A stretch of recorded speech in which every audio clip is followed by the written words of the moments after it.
Isang mapagpalang gabi po sa ating lahat at sa ating mga ka-Zoom unity. Magmamas po muna ako dahil hindi po ako nakapag-lipstick. Itatago ko muna ang aking kagandahan.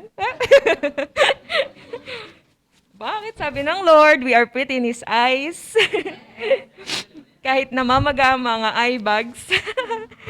Praise God. Kamusta po ang bawat isa? Ngayon po ba yung ating first day ng pagpasok? Na-excite po ba tayo dahil papasok na tayo? Napagod po ba? Marami po ba agad patient or clients? Praise God dahil narito po tayo ngayon at magre-recharge sa only source na pinanggagalingan ng ating kalakasan. Tingnan niyo yung katabi niyo, tingnan niyo yung katabi niya. Yan. Sumaya po ba kayo? Na-recharge po ba kayo? Sa image ng ating Panginoon, sa buhay ng ating mga ates and kuyas? Praise God. Dami nating pinagdadaanan nung mga nakaraang araw. Pandemya, meron pa sa Israel, sa India, at mga personal battles natin. Talaga namang ang mundo ay naghahatid sa atin ng fear, ng terror, at kinukuha niya yung mga kagalakan sa ating puso. Ngunit,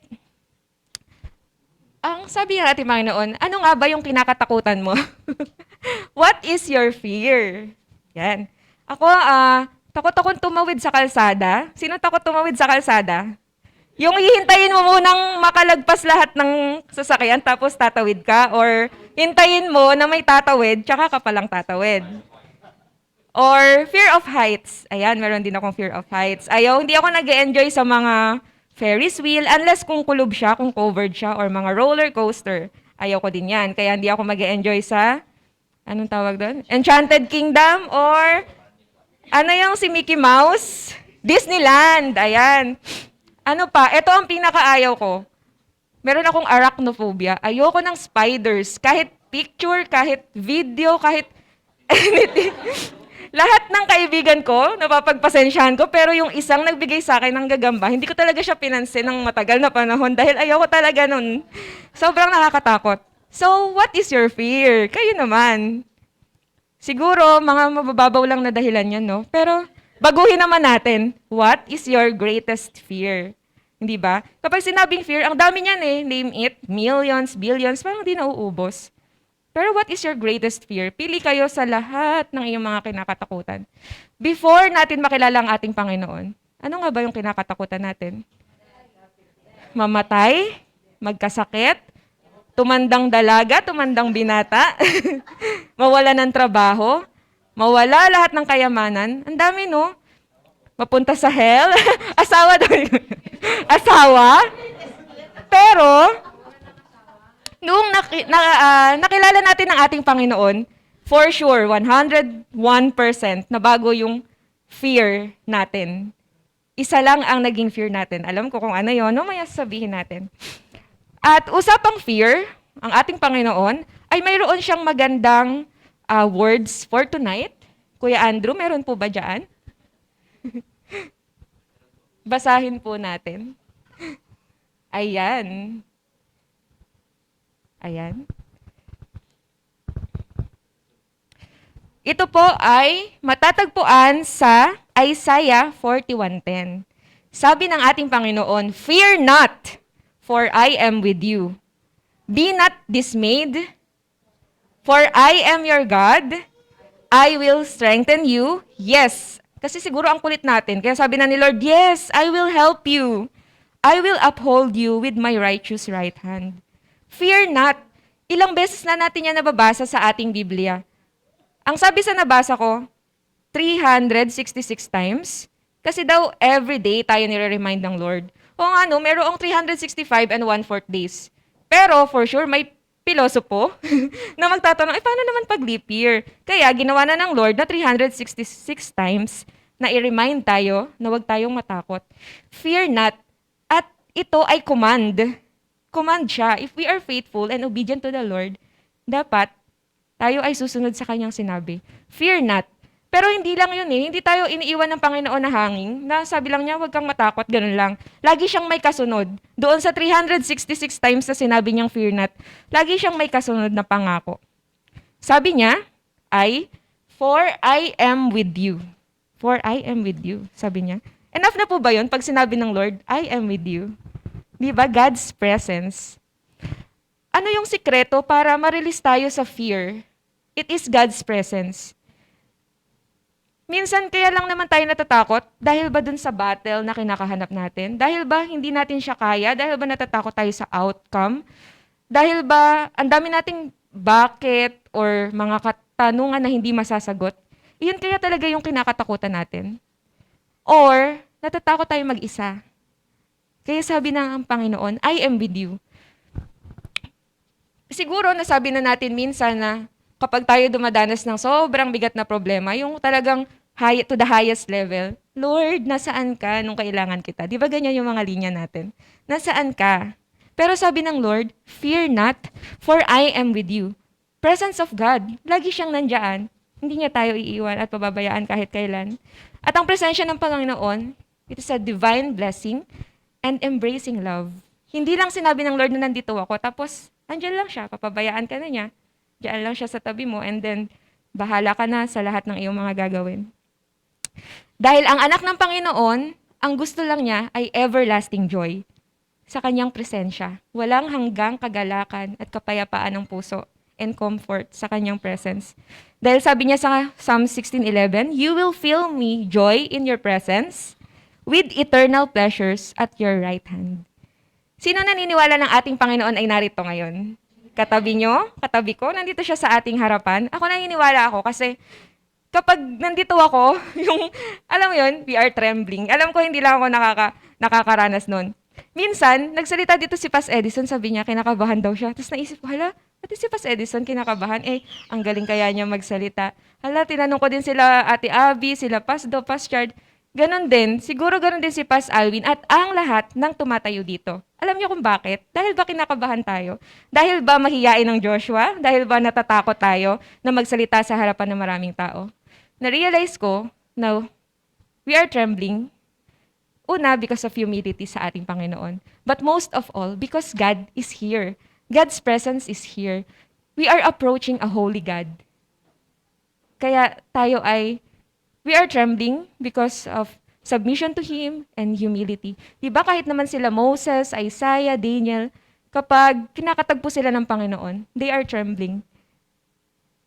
It's because of the presence of God.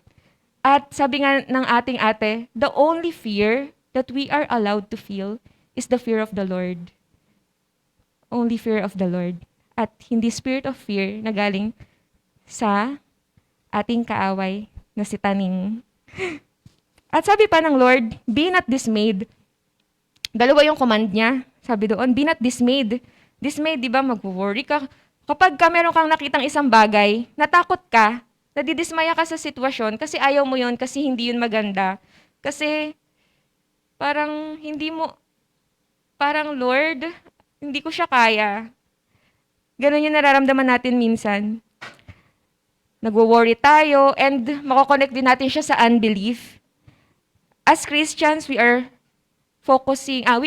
experiencing confusing situations. And as we seek reason and answers, lalo lang tayo nako-confuse. Ay, by the way, nakalimutan ko pala. Dahil tayo ay nararamdaman natin yung pagkatakot or nagiging fearful tayo, mayroong sinabi ang Lord na 5 pillars of fearlessness na makikita natin sa kanyang mga salita. At hindi ito nanggaling sa salita ng tao, kundi God breathed words.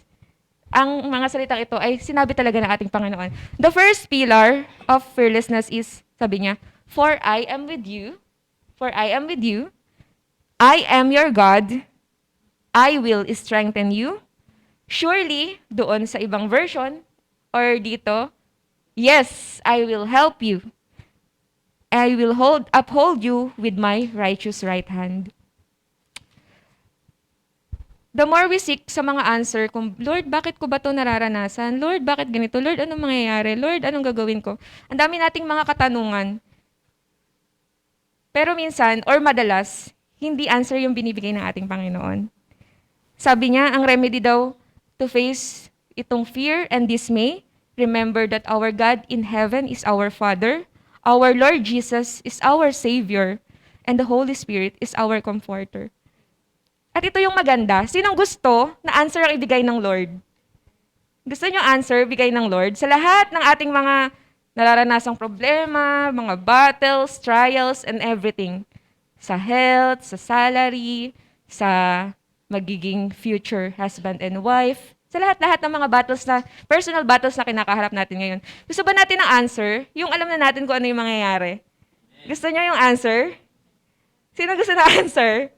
Siyempre, tayo lahat, no? Gusto natin ng answer para hindi na tayo mag-worry, para hindi na tayo matakot. Pero, ito yung maganda. Sabi ng Lord, I am your God. Hindi niya sinabi, hindi nakalagay sa Biblia, sabi ng mga believer, Lord, you are my God. You are mine. Ang sabi ng Lord, I am yours. At talagang magkaiba yon. Hindi ba ang sarap nun? Sinabi ng Lord, I am yours. Hindi niya tayo binigyan ng answer, but God gave Himself to us. Nung napako siya sa cross, nung dumanak yung dugo niya sa Kalbaryo, namatay siya kasama ng ating mga kasalanan, lahat ng ating dirt, and the worst thing na ma-experience natin, the worst battle na kakaharapin natin, pinagtagumpayan na niya. Di ba tinanong ko kayo kanina, what is your greatest fear? Yung greatest fear natin ngayon, na pagtagumpayan na yan ng ating Panginoon. Binigay niya yung sarili niya sa atin. At iyon ay eternal death. Yung punishment natin dahil makasalanan tayo. Napaisip nga ako minsan, what makes hell hell? Is it the fire? Kasi endless yung yung mapasok ka, di ba sobrang sakit? Endless yon. Eternal darkness, eternal death, lahat ng pain, walang joy, walang peace, walang everything. Yun kaya pala yung tinawag na hell kasi dahil kaya doon. Pero na-realize ko na hell is hell because of the absence of the Lord. If we don't have God, we don't have joy. We are empty. We don't have comfort. We are not complete. Only God can complete us and not our everyone. Yeah. Sabi niya, I am your God. And that's the second pillar of fearlessness. And the third one, sabi niya, I will strengthen you. Siyempre sa sa battle, mapapagod ka kasi baka mamaya 1,000 pala yung kalaban mo. Hindi naman nauubos yung ating problem everyday. Sabi nga nila, pag wala daw tayong problema, hindi daw tayo normal. Mapapagod tayo. Pero sabi ng Panginoon, ibigay mo sa akin yung weakness mo and I will give your strength to you. Strength of our Lord Jesus. The Lord sustains us with His own strength, and Christ's strength is sufficient. His strength is made perfect in our weakness. Iyan ang salita ng ating Panginoon. I am with you, the presence of the Lord. Hindi niya tayo pababayaan. I am your God, sabi niya. I will strengthen thee.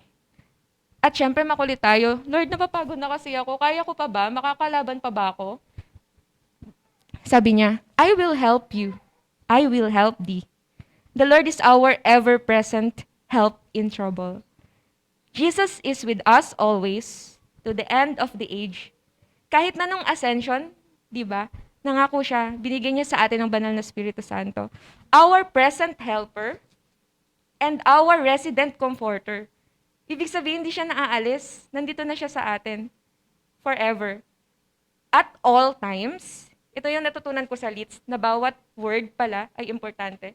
Sabi niya, He even sent His Spirit to our present helper and our resident comforter at all times and in all places. At all times. Kahit ano pa ang dinadanas natin ngayon, kasakitan, or wala tayong work, kagutuman, or parang tinalikuran ka na ng mundo, or talagang bumaligtad lahat, no? Yung talagang tinetest ka, God is with us. Hindi niya tayo pababayaan. At sabi pa niya diyan, I will uphold you with my righteous right hand. There's absolutely no way for us to sink. Maging si Peter, hindi ba? Nakafocus siya kay Lord, maglalakad siya sa tubig, pero na-distract siya. At lumubog siya. The same hand na ginamit ng ating Panginoon upang tulungan si Peter, the same hand na ginawa ang universe, the same hand na napako sa cross, the same hand na nag-heal sa lahat ng may kasakitan, the same hand na tutulong sa atin. I will uphold you with my righteous right hand, and we know that righteous right hand is our Lord Jesus Christ. Our Lord Jesus Christ. Jesus is enough. Hindi ba? Sa ating lahat. His grace is sufficient. His love is sufficient. Everything about Jesus is sufficient. Amen? Yes, Christ is our righteousness, our ever-present help in times of trouble, and whose grace is always sufficient for all our needs. And dito sa fear, sabi dito, enemy uses fear to decrease our hope. Decrease only, not remove our hope totally. Dahil hindi niya yung kaya. Because our hope is our Lord. At hindi kailanman magtatagumpay anything na kinakaharap natin ngayon, na distractions ni Taning, hindi kailanman magtatagumpay sa kapangyarihan ng ating Panginoon na bumabalot sa bawat isa sa atin. And sabi pa niya, and limit our victories. Nililimit niya yung victory natin, pero hindi niya kayang tanggalin sa dugo natin na we are victorious. Maybe, sometimes nadideceive niya tayo. Pero sa konting panahon lang, at first glance lang, because our Lord will not allow us to be consumed by fear and by the deception of the father of lies, who is Satan. Meron nga daw two kinds of fear, the warranted fear and the unwarranted fear. Unwarranted fear. The only fear, sabi nga natin kanina, that we are allowed to feel is the fear of the Lord. Hindi katakutan siya because of punishment, but because of our awe, of our love, of our honor, because we want to give Him glory. We want to give Him glory sa ating buhay. Unwarranted fear, iyon yung sinasabi ng Lord na fear not, nanggaling sa father of lies, where the spirit of fear came from. Fear that is rooted in deceit and lies, trying to get our eyes off the author and finisher of our salvation. Yun naman ang gusto ni Taning lang, na i-distract tayo sa focus natin, sa pagsisilbi sa ating Panginoon. Hindi ba parang, sabi nga ng ating mga pastor ng mga Friday, deeply rooted tayo yung ating faith sa ating Panginoon. Hindi tayo basta-basta matatangay ng hangin or ng ibon or ng kahit ano paman. Nadidistract tayo ni Satan, pero hindi niya mabubunot yung puso natin na nakaangkla sa ating Panginoong Hesukristo. Hindi niya tayo makukuha. Never. Never. Kaya tayo natatakot minsan kasi feeling natin na mag-isa tayo. Hindi dahil na hindi natin kaya yung mga sitwasyon. Hindi ba? Parang yung mga baby, magva-vaccine, natatakot sila, iiyak sila. Pero pag nandyan na yung nanay nila, matutuloy ba yung vaccine or hindi? Di ba matutuloy naman? Pero andun yung comfort, nandun yung peace. Kasi andyan na yung nanay nila, ihahag na sila.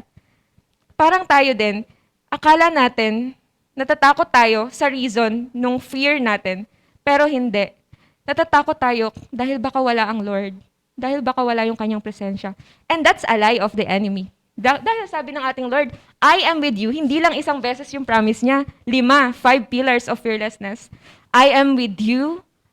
I am your God. I will strengthen you. I will help you. And I will uphold you with our righteous right hand. The secret to release us from fear is the presence of the Lord. Amen? Gusto niyo bang malaman kung paano yung presence ng Lord? Di ba pag natatakot tayo, tatago tayo, tatakbo tayo kung saan tayo safe. Dapat covered tayo, nakaganyan ka, or magtatalokbong ka ng kumot. Yung gusto mo naka-cover ka para hindi ka masasaktan. Tama po? At iyon yung gusto ng ating Panginoon na malaman natin kung paano nga ba yung presensya niya. Ito po yung conclusion natin. Where exactly can you find the presence of God? Sabi niya, I am your God over you. I am with you, beside you, by your side. I will strengthen you from inside of you. Hindi gusto ng Lord na outside lang tayo matatag. Mas dapat matatag tayo sa loob. Kasi pag weak tayo inside, madali tayong guguho. Pero dahil naka-anchor tayo sa pagmamahal ng ating Panginoon, we are unshakable. Hindi tayo kailanman magigiba. I am your God over you. I am with you by your side. I will strengthen you from the inside of you. I will help you all around you from wherever the enemy comes. Kahit doon man pumunta si Taning, doon. The presence of the Lord is everywhere, covering us. Christ is covering us. The precious blood of our Lord Jesus is covering us. Eh Lord, paano sa baba? Ito lang. Sabi niya, wait lang, there's more. I will uphold you from underneath. We are being covered everywhere. Kung papalasuhin ka man ni Taning, ano lang siya, slash, or masaktan tayo konti. Pero never yung heart of our faith na magigiba niya. Dahil ang ating Panginoon, ang love niya ay nandito at siya ay nananahan sa banal na templo niya, which is tayong lahat. Amen. And our challenge for tonight, are you going to face the enemy with fear? Or are you going to face the enemy with faith? Faith through our prayer, our best weapon to fight this fear, to fight the enemy, who is Satan, the father of lies. At ang title nga po pala ng ating message for tonight is Silence the Fear, Tough Times, Tougher Faith. Yun lamang po, and to God be all the glory.